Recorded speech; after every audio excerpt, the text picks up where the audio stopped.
Libros Schmibros is a podcast exploring the people, books, movies, and ideas that Angelinos care about in a thoughtful way that even New Yorkers can understand. We're coming to you from Libros Schmibros, our nonprofit bilingual lending library in Boyle Heights, on the west coast of the country and the east bank of the mighty Los Angeles River. All right, we're recording now. Okay. Cool. So this is Cuauhtemoc Hernandez. We're doing the Libros Schmibros podcast with renowned artist Shizu Saldamando. Thank you for taking the time to talk to me today. Shizu, how are you doing today? Okay, thanks for having me. I'm super stoked to be a part of Libros Schmibros. Cool. So let's just get straight to it. You're really famous for your portraiture work, and you throughout your career, it's kind of slowly shifted because it's really personal. So it really kind of follows along your own life. Early on, your work focused on a lot like kind of like the punk rock scene, like backyard shows and things like that. And a lot of your newer work is kind of focusing on your community of artists that you've been working with. So the way that you represent people, why did you choose portraiture, or why do you think portraiture is such an effective medium to tell the stories that you want to tell? Well, I know when I was like really small, I always would draw like really big heads, and then I would like add tiny bodies. So it was kind of like the same composition of these interviews. It'd be like a big head and then like a little tiny body like this. And that's how I would first draw anything. Like that was what, like when you're a kid, you just draw what you like. So like my kid likes to draw wheels and round things. And like I like to draw people when I was little. Like I would draw like portraits of random heads. So for some reason that just stuck with me throughout the years, and I've always gravitated towards like representational work, be it paper dolls or when I was like, just starting out, just the big heads. So it just made sense as I was like growing up. I would see a lot of murals, and I grew up like in the 80s and 90s with the Chicano art movement. So I would see a lot of figurative work, representational work, depicting communities and farm workers and activism. So that was my influence. And I was really lucky because I was grew up in the Mission District in San Francisco. And so I would see all these murals, and I grew up around the street from Studio 24. So there was always like a lot of art exposure from a young age. So I kind of saw that people just depicted what was around them, part of their communities. And so when I started to do drawings, like take it seriously and actually go to art school, I just depicted friends. I just did portraits of my friends. And I wasn't interested in like any sort of like overarching like political statement with that about representation or anything. It was just more, just a depiction of who's in my life and who I appreciated. And then I guess when I actually started to get into more like the theory and thinking about art, I was at Self-Help Graphics. I did a Getty multicultural internship there when I was 18. So that was in the 1990s, the late 90s. And I was exposed to all the artists that came through there. I labeled the slides. I was an archivist. And I got to see like the thread of portraiture throughout Chicano work. And then I just always like to depict friends. So it was like a thread that just continued with me. Yeah. And your work is really intimate like that. I think that's kind of one way that a lot of people would describe it. You mentioned you work a lot with friends, and was that the intimacy, was that a response to traditional portraiture, or was that just something that I've been like, some people try to make like parallels between other artists, like, oh, do you think your work is like this or like that? And I think someone asked me if it was like Kehinde Wiley or something, and I was like, no, just because it's like a brown person or a black person like that's depicted in portraiture. No, it was like, I think my work's more like in the vein of Alice Neal, who would just like go to people's houses or have people come over, and she just draw pictures of them like in a very intimate fashion. And so I think that's where I kind of gained inspiration from is just my friends, and seeing how they kind of constructed their own identities through their fashion or music scenes, and that's what I was really into. And so I was like, I just want to draw this because this is what makes me happy, going to these parties and partying out and listening to music and just recreating that. I think most artists do that. We just depict what turns us on or what we're into. And that's the most honest thing you can do as an artist, is just depict what you like, or what you'd hate, I guess. But for me, I just thought it was a nice way to honor people that I admired and who I didn't see a lot represented in media. So. And the way that you choose your subjects, or the way you represent your subjects, it's, Mm-hmm. you mentioned it's like your friends, it's like really candid portrayals of friends. And I really love how, like, especially in your new book, the LA Intersections, Mm-hmm. a lot of the portraits, the name is the subject themselves. So La Sandra, La Ever, La April. Can you talk a little bit about that? Why is that, like, why you have that decision? I think it's, when you're doing a portrait, like I'm really thankful and very fortunate that people are generous enough to let me depict them, because I know, like, especially in communities of color, there's a history of exploitation through portraiture, and it's always important to respect and honor, and make sure that you're being respectful when you do depict somebody. So I just want people to know that that's an actual person, and it's not like some character that I made up or something, but it's actually like a person, and there's content there, and everybody that I've asked if I could do their portrait, I think it's important that you know who the person is. That's like an added layer of content in the work, I think, because, you know, I've done Sandra's portrait several times, Sandra de la Losa, and I think she's like a badass artist, and I totally admire her work. And so I think it's important to have an acknowledgement of who the person actually is that's in the piece. So people that do know her will be like, oh yeah, that's Sandra. Or people that don't know her might want to like research further who that person might be. I know I'm working with a gallery now, Charlie James Gallery, and I really appreciated the way he approached the work, because he always wants to know, who is this person? Can you write me a couple sentences about who they are? Because he recognizes the importance of who that person actually is in the work, and how important it is to know who they are and what they're about. And there hasn't been a lot of other galleries or curators that have like wanted that information. They're kind of like more just about the aesthetics of the piece and not really that deep content that's within it. So I think that's why I always try to acknowledge the person, and also sometimes the place, like, you know, like seeing where it is, like Downey or Huntington Park, or, you know, paying homage to the neighborhoods where people are from too. So, or where the picture was taken that I used the work from.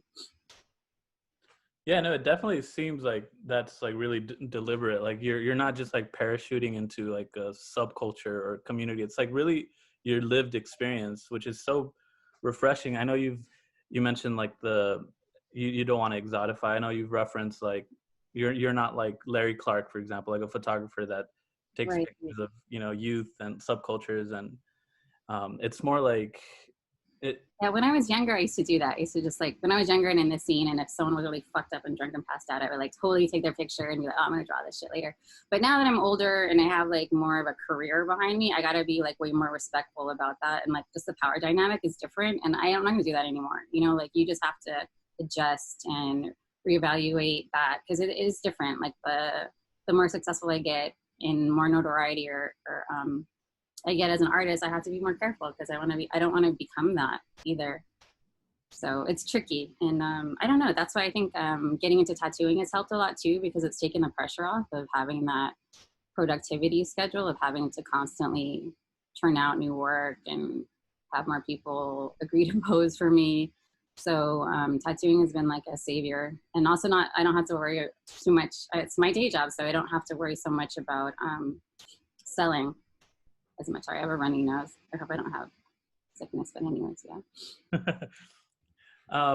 Cool. So I want to ask a little bit about the book you released. You did the exhibit LA intersections with Occidental College. Yeah. And in this book, you show a lot of artists, a lot of people in the artistic community in LA.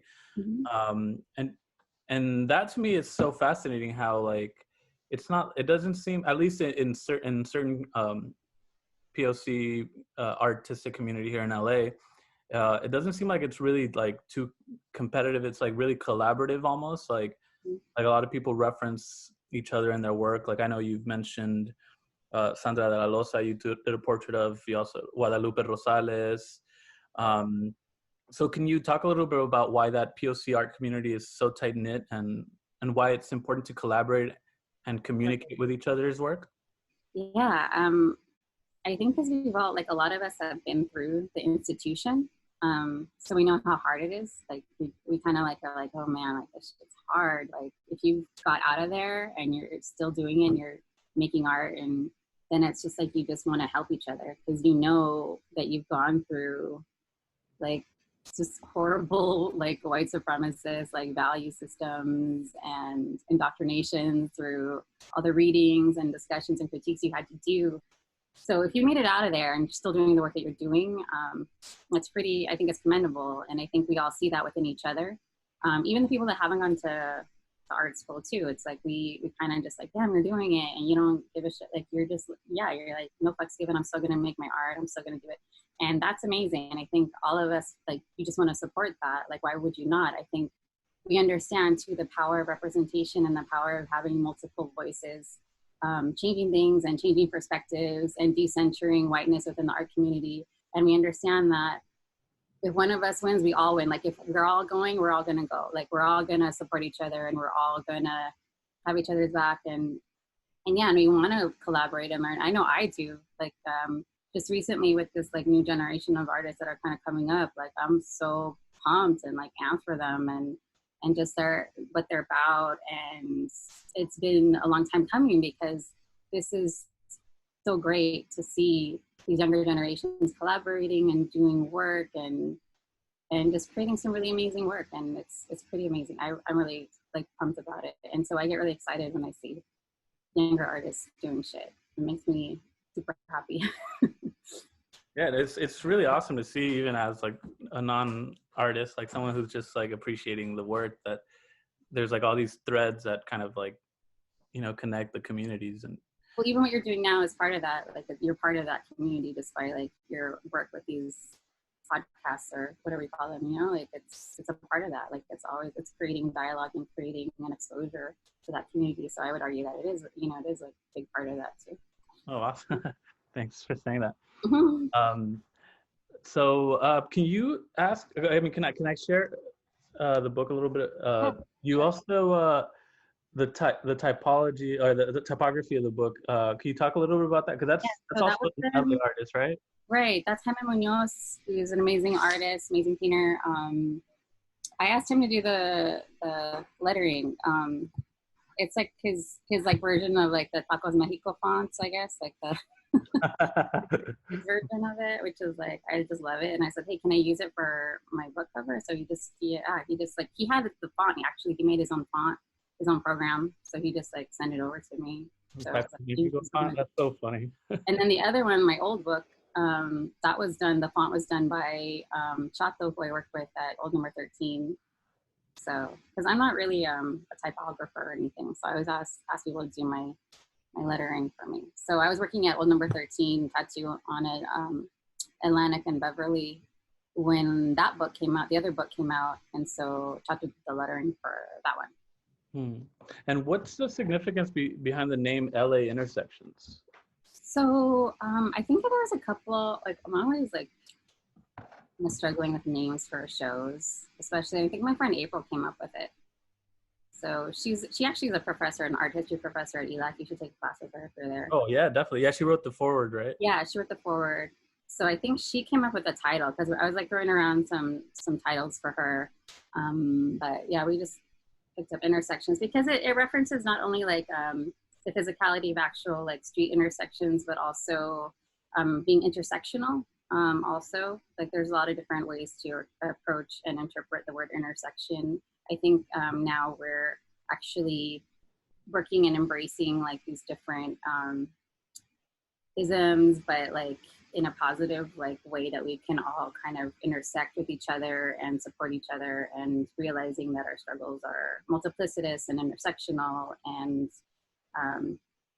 hopefully that's what the title kind of hopefully addresses. And most of the people, I mean, all the images were taken somewhere in LA, pretty much. So. Cool. So maybe we can talk a little bit about LA itself, because you're from San Francisco, but you have history also in LA. I wanted to ask you about a little bit about your family history, because you've mentioned you've had your Japanese side came before World War II, established themselves in Boyle Heights, and then you when you came back after college, you worked at Self-Help Graphics, and you've also exhibited at the Vincent Price Art Museum. So did you go to the East Side to connect with your family history, or did you just gravitate towards the area on your own? So definitely. Yeah, my grandmother was born in Boyle Heights, and my aunts and uncles were all born in Boyle Heights at the Advent White Memorial, back when it was the Adventist church, I guess, or they had like a little clinic or whatever back in the day, whatever it was there. So they were all born there. And then I think she went back to Japan because of the Depression, and came back and met my grandfather. So they set up their little grocery stand, I think in Boyle Heights, but they were all born out there. And then when the war happened, they were all shipped off to Santa Anita racetrack for however long, and then they were shipped off to Arkansas.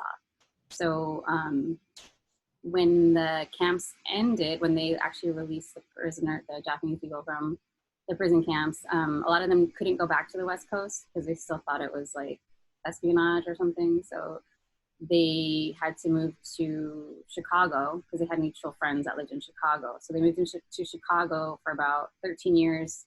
And then when my mom was 13, they moved back to LA, but they moved back to the Sawtelle area in LA, where the giant robot store is and stuff. And my grandmother and my grandfather saved up enough. They opened up a greasy spoon in Chicago and then sold it. And then were able to build an apartment building, like a really small, I think it was like 9 units. And they had that apartment building in Sawtelle area. And so my mom grew up there, and she went to uni high. And then she met my dad in Eagle Rock. He's from Nogales, Sonora. And he moved out here, and then they moved up to the Bay Area. And then I was born in San Francisco, and none of my family lives up north. So, but my mom's family has always been in LA. So when I got into UCLA art school, well, I actually grew up in the Mission District, so I saw a Chicano art scene. My parents are activists. My dad's like total Chicano dude. So like, he's all super like activist guy. And I was like, let me go to UCLA. I need to get out of here, and I'll stay with my grandmother. And then I was like really into art, going to the art school at UCLA. That's why I got in. I probably wouldn't have gotten in if I didn't get accepted to the art school. And I was missing my neighborhood. Like I was like born and raised in the Mission in the 90s, and it was pretty rough. So when I got to Westwood, I was like, what the fuck? Like, where am I? What is this place? So I was like, I gotta find like my peoples, because this is not it. So I was really lucky that I got an internship at Self-Help, and I didn't know how to drive then, so I had to take the bus from UCLA to Self-Help Graphics. Yeah. And that was nice too. I got to like see the changing demographics of the bus ride, and then I worked there for about 5 years after that, and then I went back to grad school, and then I worked as an artist assistant for a while after grad school, and then moved to East LA. Close to the Montebello side though, because growing up in the Mission, I was like, I don't need to be in the rough area anymore.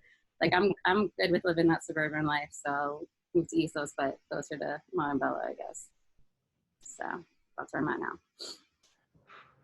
But you mentioned Sawtelle area, and you also have a piece at the metro station right there at the Yeah, yeah. Palms Expo line.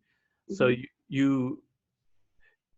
can you talk a little bit about that work that why you wanted to represent that area, or what did you want to express in that area? Right, yeah. So I originally thought I was going to be, because they asked you to, so when, for doing any public art with Metro, with the new stations, they ask you to do a proposal for one of the stations. So I wrote a proposal for, I think it was the one on National, and for where there's a post office right by Anawalt Lumber, where the like giant robots, or Olympic and Sepulveda, kind of like around that area.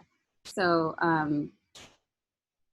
I did a proposal of different people that I knew that were around that area, and like I had to do community service at UCLA for smoking weed. So I worked so I got to do my community service at Virginia Park and Rec, and that's like a really great place in the Pico district in West LA area. And I met Maricela, Maricela Vargas, who was doing like a girls group there. Like she had a bunch of younger women, and they would go to museums, and working with them was really great. And then one of my Chicana Studies TAs, Elias Serna, was he's a filmmaker, but also a teacher. I think, I'm not sure if he taught, but he's from around that area too. So just all the like people that I knew around that West Side area, I wanted to pay homage to them. So even when I did the work at Vincent Price Museum, I did a portrait of Rafa Esparza because he was a alumni of ELAC.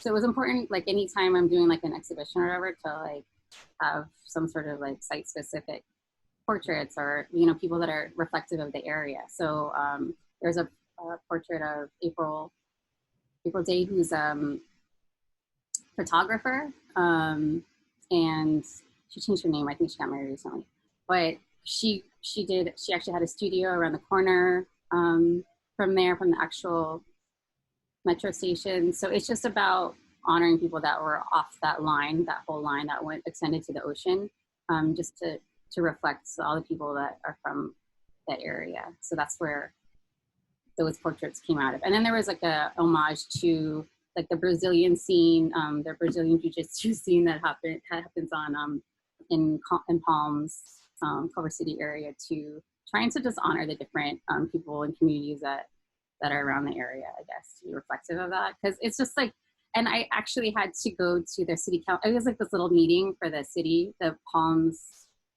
I don't know, it was like a group of like 20 people inside this little office. And I just had to explain what I was going to do for the metro station. And they asked me like, what were the demographics? Like they were on it. And I was like, I totally respected that. I'm like, yes, okay, we have these are the demographics of who I'm doing portraits of. Because I'm sure they get like a lot of people that want to do public art that's not even representative or reflective of anybody who lives around there. So I think I did okay, because they're like, all right, okay, she gets it. And I was able to move forth doing that. But public art is not really my thing, because there's just a lot of stuff about politics in terms of tattoos and other things that they are kind of like really kind of like sticklers for. So I don't know. And a lot of my work isn't I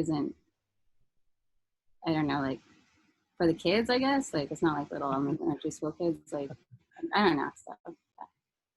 No, it's perfect. I think it's perfect for people to see that like community represented, like stuff that they wouldn't normally see on the bus, like advertisements and stuff like that. I saw the video that it's like a virtual reality thing, or like a 360. Oh, yeah, that was crazy, right? Yeah, it was like a cool camera that was yeah, and you can move around and see everything. Yeah. And we had to go. It was like, those things are so cheap. It was great. It was cool to do, but it was like nerve-wracking, because you got to be like, oh, hey, you got to be on like, oh, now we're walking towards this one. And no, it was fun. I mean, you went to Giant Robot, and you touched on some of that history also, because that's also kind of like a little pocket also of like, Oh, right. And so she came out and did a like little cameo with her representing the Oaxacan peoples that are in West LA, which are a lot around there. So yeah, Yeah. that Cool. was nice she did that. Mm-hmm. Well, thank you so much for sharing. I have one more question that I do like a recurring question, and it actually goes really well because your work is in your book is called LA Intersections, and Right. so, I knew it was coming, and I couldn't think of one. I was like, oh, I wonder what intersection I should say. yeah, so something you want to memorialize, or maybe something personal, or maybe something that's part of LA history that's not really touched on, or it could be really a whole street if that's easier for you. But Yeah, okay. So the Sawtelle area has always been like kind of close to my heart because that's where my mom grew up, and my grandmother lived for so long, and just like the Japanese community that was there for so long, like that have that legacy of being a part of the camps. I used to go to this Japanese community center there for Obon. I used to go. I'm not sure where exactly it is because I was smaller, like what street. But I used to live on Ohio and Santa Monica for a very long time around there. There was a music store right on the corner, and that's where I lived for about 15 years when I moved from San Francisco first. But I would take the bus off of Santa Monica and Sawtelle, and that's where I would catch I think it was the blue bus. It was a 7, I believe. It was so long ago. Oh gosh. And then it would take me to the bus station in Mid-City. We'd pass by Roscoe's. We'd pass through all those areas. And then I would get off the bus and then take this other one because it was the end of the line for that blue bus. And then I would take another one that would take me to Union Station. And then I would catch a 68 to Self-Help. And I would always, so I guess like Sawtelle and Santa Monica was a big intersection for me. A lot of accidents happened. The New York Theater was there. Sushi stop. There was this restaurant there before. There's a 7-Eleven that was open all the time. The veterans would hang out there because the veteran health hospital was right there. So they'd be hanging out. I would be driving home and they'd be sitting on the bench singing like Born in the USA. One time I was driving home and they were all sitting on the bench in front of 7-Eleven singing Born in the USA. Mm-hmm. But yeah, and it was like, and then you'd go down the street and it'd be like this Japanese area of all the markets and things. Yeah, I guess that's always been it's not my favorite intersection. I don't know. I think it's like anything in LA, or it's like bittersweet. Like there's things you just love about it, things you don't love, but that's what makes it great. That's what makes people great, is that we don't exist on a binary ever. Mm-hmm. And some of the dark stuff is what makes you more beautiful as a person, I think. But no, that's a super interesting area, like Sawtelle and that community, because it is really unique. Like, especially like you mentioned that Japanese community there. Yeah. There's a lot of Buddhists. Like my grandmother would go to the Buddhist temple there, and we played bingo for Obon. Yeah, so that definitely needs to be memorialized. Yeah, like somehow. Yeah, because it's changing a lot, and you have a lot of like foreign investors now coming in with like amazing food, but yeah, it's just it's just a superficial connection now. But yeah, it's become kind of, I don't know, now I haven't been in a while, like not in years, because it's too far to drive out there anymore. But yeah, there's so many intersections too that are like that, like Atlantic and Beverly is another one now that I've always hung out at because of work. And then I live really close to there, actually. I live by Atlantic and Whittier, and I go to East Side, so I'm always right there. That's a great one too. That's like that CVS theater right there. Yeah, the CVS theater is crazy. It's a beautiful building. Yeah, it sucks that it's a CVS, but I know, but at least they didn't tear it all down. I mean, like maybe one day it'll become something else. Yeah. No, that's the Planned Parenthood's a couple doors down from there. Yeah, I'm like down the block. Yeah. Yeah. Mm-hmm. I walked from there. I walked home from Planned Parenthood a couple times. I didn't have health insurance, so. Mm-hmm. Great. Well, thank you for sharing the stories, and yeah, I'm really excited for all the work that you have coming up. What's your next exhibit that you're working on? Yeah, I was supposed to. So in October, I was supposed to have a 2-person show with Hernandez, who's an amazing Chicano artist from San Francisco. She's an amazing muralist. She's just such a badass. So I was like super stoked that we were going to do a 2-person show.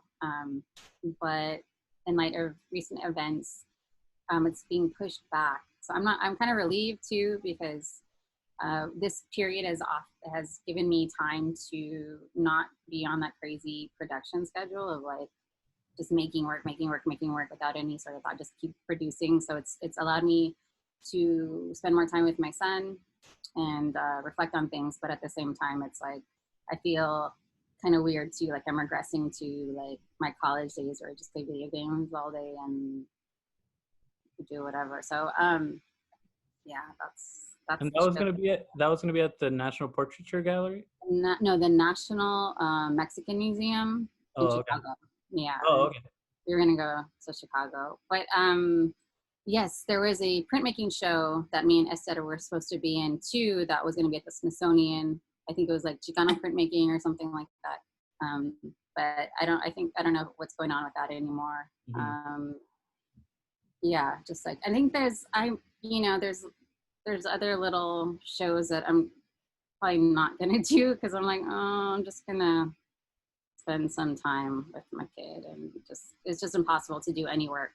Being the mom most of the day, because my husband has actually like a job with like a regular paycheck. So we're just like, yeah, just do that. I'll stay home with the kid for now, and then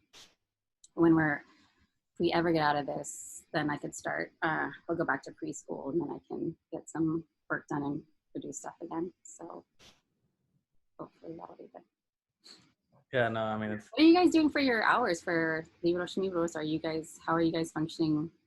So right now we're only doing curbside pickup. Okay. Yeah, so we have our catalog online, and people could browse through that and send us an email or message on Instagram or Facebook. Yeah, but we want to open up again maybe like in October. We're thinking about it. I mean, we're just following the news and trying to figure it out, but yeah, most likely we'll be opening again in a couple months.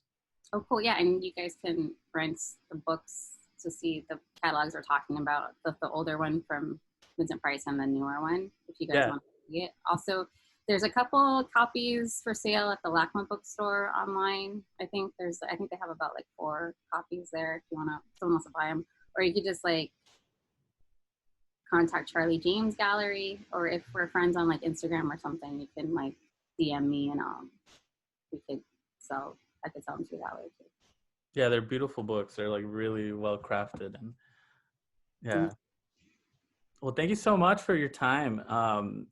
I appreciate, I know it's kind of stressful sometimes doing Zoom calls all the time, but yeah, it's like, can we just do audio? Because then I have to like wash my hair and makeup. It's okay. I have to it's like once in a while that I do this. So yeah, no, I mean, I had to put hair gel on and usually it's I'm like, you gotta put on makeup. Okay.